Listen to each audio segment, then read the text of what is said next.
Assalamualaikum warahmatullahi wabarakatuh. Berjumpa lagi dengan Bapak di video pembelajaran pendidikan agama Islam. Materi hari ini sangat erat sekali dengan kalian, yaitu semangat menuntut ilmu. Mengapa kita harus menuntut ilmu? Apa itu pengertian ilmu?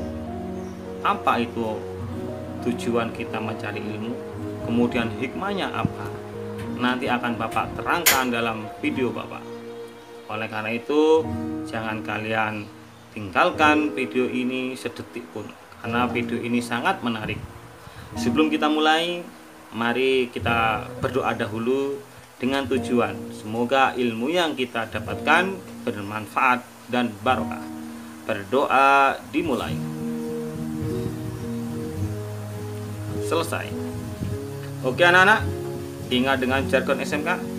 Mari kita ucapkan bersama-sama. SMK bisa, SMK hebat, SMK Dharma Bahari luar biasa. Oke, kita kembali lagi ke materi bahwa semangat menuntut ilmu itu harus dimiliki oleh semua siswa, oleh semua para pencari ilmu. Kenapa? Karena manfaatnya yang begitu besar. Ilmu yang artinya adalah pengetahuan, maka barang siapa yang mendapatkan pengetahuan, dia akan menjadi orang yang tahu. Itu bahasa sederhananya. Jadi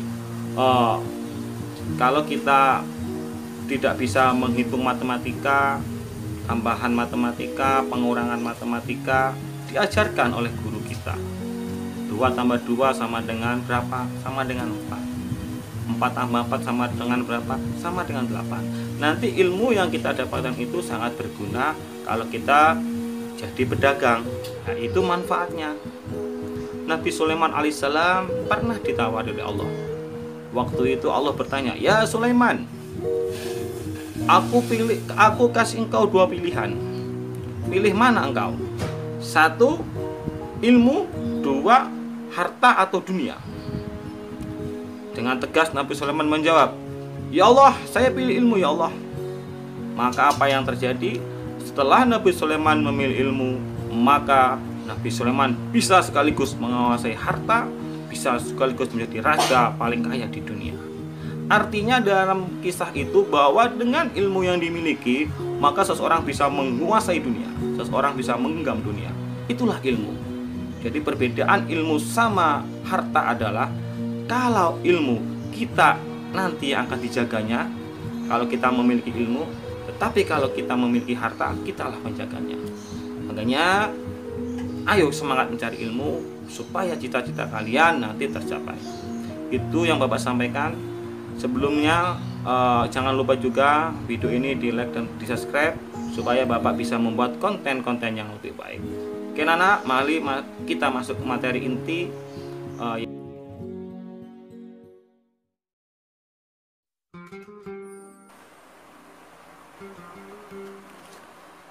Oke anak, kembali lagi ke materi inti, yaitu semangat menuntut ilmu. Tadi diterangkan di video awal bahwa ilmu itu sangat manfaatnya banyak sekali, sehingga Allah Subhanahu wa Ta'ala akan mengangkat derajatnya orang yang berilmu. Nah, kemudian sesungguhnya juga Allah Subhanahu wa Ta'ala memposisikan ilmu itu sangat tinggi, dan juga orang yang memiliki ilmu. Menuntut ilmu memiliki utamaan yang luar biasa. Selain kita bisa paham dengan konsep kehidupan dan juga bidang-bidang lainnya. Sekarang kita masuk ke pengertian. Pengertian ilmu artinya dari bahasa Arab, yaitu alima ya'lamu ilman, artinya mengetahui. Jadi pada kalimat Arab ini artinya ilmu itu mengetahui. Sedangkan yang menuntut ilmu artinya adalah suatu usaha yang dilakukan oleh seseorang untuk merubah tingkah laku dan perilaku ke arah yang lebih baik. Karena pada dasarnya ilmu itu menunjukkan pada jalan kebenaran. dan meninggalkan kebodohan. Untuk dalil tentang menuntut ilmu, semangat menuntut ilmu telah tercantum dalam Quran At-Taubah ayat 122 yang berbunyi, wa ma kanal mu'minuna liyanfiru kafah falaula nafara min kulli firqatin minhum ta'ifatul yatafaqahu fid din wal yundiru qaumahum idza raja'u ilaihim la'allahum yahdarun. Artinya, tidak sepatutnya bagi mukminin itu pergi semuanya ke medan perang. Mengapa tidak pergi dari tiap-tiap golongan di antara mereka ke beberapa orang untuk memperdalam pengetahuan mereka tentang agama dan untuk memberi peringatan kepada kaumnya apabila mereka kembali kepadanya, supaya mereka dapat menjaga dirinya. Jadi dalilnya ini tercantum dalam Quran surat At-Taubah ayat 122. Selanjutnya, hukum menuntut ilmu. Nah, hukum menuntut ilmu itu terbagi dua. Yang pertama yaitu fardu ain. Apa artinya fardu ain itu? Artinya adalah sesuatu kewajiban yang tidak bisa diwakilkan. Jadi fardu ain itu kewajiban yang bersifat individu yang harus dikerjakan oleh orang itu. Contoh sholat fardu. Ketika dia tidak sholat, tidak boleh diwakilkan kepada orang lain. Ketika ditarik kepada hukum menuntut ilmu itu adalah fardu ain, artinya adalah jika ilmu itu tidak boleh ditinggalkan oleh setiap muslim dan muslimah dalam segala situasi dan kondisi. Seperti ilmu mengenal Allah dengan sifat-sifatnya, ilmu tentang cara beribadah dan sebagainya. Ini hukumnya fardu ain. Yang kedua yaitu fardu kifayah. Artinya fardu kifayah adalah suatu kewajiban yang apabila ada kelompok atau golongan yang mengerjakan, sedangkan golongan kelompok lain tidak mengerjakan, maka golongan lain itu tidak akan berdosa atau tidak dapat taklif. Taklif itu beban yang diturunkan kepada Allah kepada setiap manusia. Jadi apabila ada orang Islam, ini contohnya kalau hukumnya menuntut ilmu fardu kifayah, yaitu ilmu-ilmu yang harus dipelajari itu ada juga yang dimiliki oleh orang kafir. Jadi orang Islam itu harus punya bisa mempelajari bisa mempelajari ilmu tersebut. Terdapat beberapa golongan. Maka golongan yang tidak mempelajari ya tidak ada dosa. Ya, karena di situ ada orang non muslim yang mempelajari, kita harus juga bisa mempelajari juga. Contoh ilmunya ilmu apa? Ilmu matematika, ilmu kedokteran, ilmu falak. Nah, ini hukumnya adalah fardu kifayah. Selanjutnya, keutamaan dan kemuliaan ilmu. Nah, ini di sini sangat banyak keutamaan dan kemuliaan ilmu, karena ilmu sendiri itu artinya mengandung jalan kebenaran. Pasti pengetahuan yang mengandung suatu jalan kebenaran, manfaatnya pasti banyak. Salah satunya adalah bahwa ilmu akan menjadi saksi kebenaran tentang keberadaan Allah. Jadi orang kalau berilmu, dia akan menjadi saksi bahwa Allah itu ada. Yang telah dicantumkan juga dalam surat Ali Imran ayat 18 yang berbunyi, Syahidallahu annahu la ilaha illa huwa wal malaikatu wa ulul ilmi qa'iman bil qisti. La ilaha illa huwal azizul hakim. Artinya Allah menyatakan bahwasanya tidak ada Tuhan melainkan Dia yang berhak disembah, yang menegakkan keadilan. Para malaikat dan orang-orang yang berilmu juga menyatakan yang demikian itu. Tidak ada Tuhan melainkan Dia yang berhak disembah, yang maha perkasa lagi maha bijaksana. Ya, yang kedua keutamaan ilmu adalah mendapatkan pahala sama dengan orang yang diajarkan. Jadi kayak Bapak posisi sebagai pengajar atau guru, ketika mengasihkan ilmu kepada murid atau siswa, murid Bapak melakukan suatu kebaikan, insya Allah pahalanya juga akan mengalir ke Bapak. Itu utamanya. Seperti yang disabdakan oleh Nabi Muhammad SAW, barang siapa yang menuju kepada kebaikan, maka dia akan mendapatkan pahala. Seperti pahala orang yang mengerjakannya. Hadis riwayat Muslim. Yang ketiga, ahli ilmu lebih utama daripada ahli ibadah.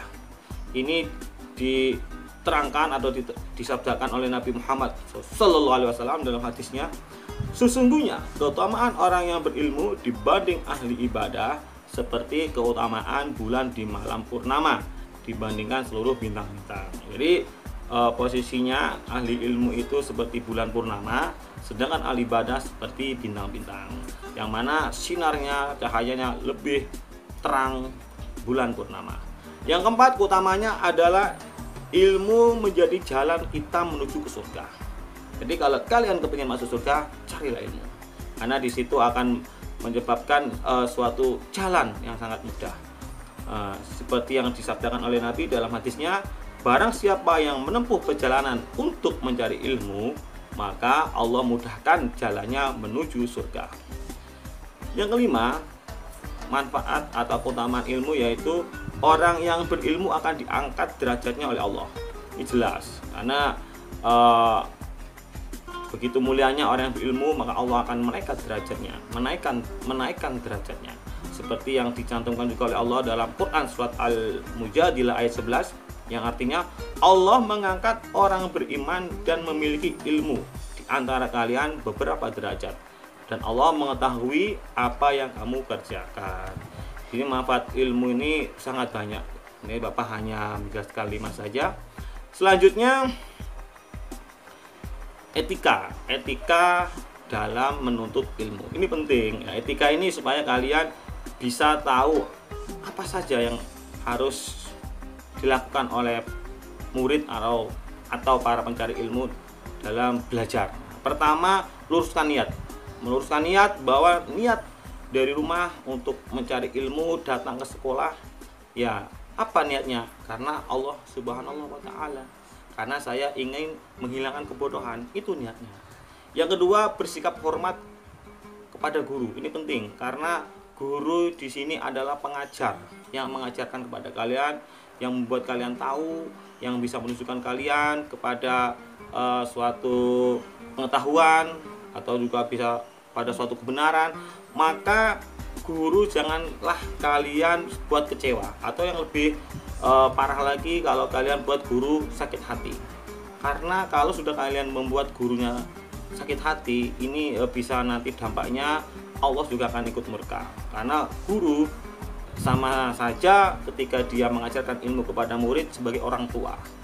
Jadi nanti kalau dikiaskan dengan hadis Nabi, ridallah fi suhtil walidain ridallah fi ridal walidain wa sutullah fi suhtil walidain. Yang artinya ridho Allah itu terletak pada ridho orang tua atau guru, dan murka Allah itu terletak juga pada murka orang tua atau guru.